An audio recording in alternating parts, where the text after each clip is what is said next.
Ibu sudah pakai ribuan cara halus untuk menasehati suami, tapi hasilnya zonk. Kemudian ibu pakai cara kasar, yakni menantang suami.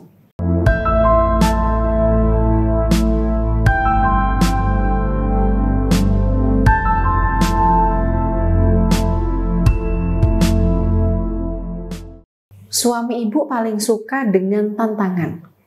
Tantangan apapun yang ditawarkan pada suami biasanya langsung diiyakan dan diusahakan untuk dipecahkan. Jika tantangannya ini bisa membantu suami lebih semangat untuk mencari value dalam hidup, meningkatkan taraf kehidupan keluarganya, maka itu bagus. Contoh, suami ditantang atasannya mengerjakan sebuah proyek. Jika mampu menyelesaikan proyek dalam tenggang waktu tertentu, dia akan mendapatkan promosi dan naik jabatan. Ini bagus ya. Tapi terkadang ada tantangan yang tidak bagus yang datang dari ibu sendiri sebagai istrinya. Contoh, suami sering banget begadang sama teman-temannya sampai tengah malam. Ibu sudah pakai ribuan cara halus untuk menasehati suami, tapi hasilnya zonk. Kemudian ibu pakai cara kasar, yakni menantang suami. Sekalian aja pulang pagi. Kok masih pulang ke rumah?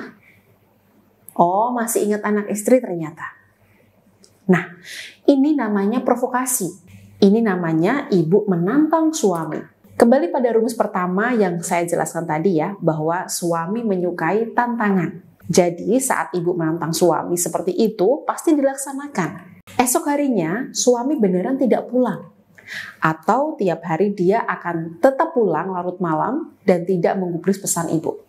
Ingat ya, suami menyukai tantangan karena baginya adrenalin itu meningkat. Mengusarkan aliran darahnya yang tenang. Kemudian dia berusaha keras memecahkan tantangan tersebut.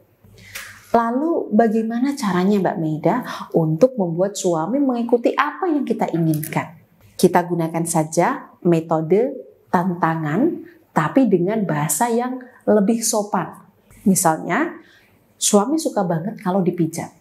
Kita tantang suami begini, kalau seminggu saja kamu bisa pulang ke rumah tepat waktu, aku bakal kasih pijatan tiap malam selama seminggu berturut-turut.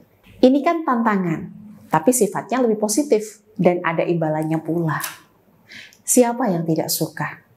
Sebenarnya, membuat kesepakatan dengan suami itu tidak sulit selama kita tahu cara berpikirnya dan kita tahu apa yang disukainya. Kemudian ditambah sedikit bumbu-bumbu kesabaran dan kegigihan dalam menjalankan strategi tersebut. Insya Allah, suami bisa mengikuti saran-saran yang diberikan istri. Jika tips sederhana seperti ini saja bisa membantu mengembalikan simpati suami pada ibu, maka bayangkan jika saya fokus memberikan bimbingan dan arahan pada ibu sesuai masalah rumah tangganya.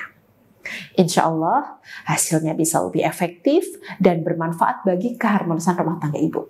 Untuk itu, bagi ibu-ibu yang merasa butuh lebih banyak bimbingan dan arahan, jangan sungkan mendaftarkan diri mengikuti konseling telepon dengan saya.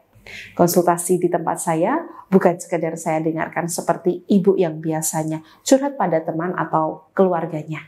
Saya menggunakan metode ilmiah yang saya gabungkan dengan ilmu spiritual. Jadi insya Allah setelah ibu mantap berkonsultasi, saya akan berikan bimbingan lahir batin sesuai kondisi rumah tangga ibu. Apa yang perlu ibu lakukan, bagaimana menghadapi suami yang bersikap A, B, C, dan D, keputusan apa yang harus ibu ambil, dan sebagainya akan saya bantu arahkan. Tidak perlu khawatir karena data pribadi serta masalah klien menjadi rahasia saya. Jika ada kisah klien yang saya bagikan itu merupakan persetujuan klien bahwa kisahnya boleh dijadikan bahan pembelajaran bagi ibu-ibu semuanya. Ibu bisa menghubungi saya melalui chat WhatsApp maupun telepon di nomor konsultasi yang ada di layar berikut. Atau bisa klik link WhatsApp otomatis di deskripsi video ini.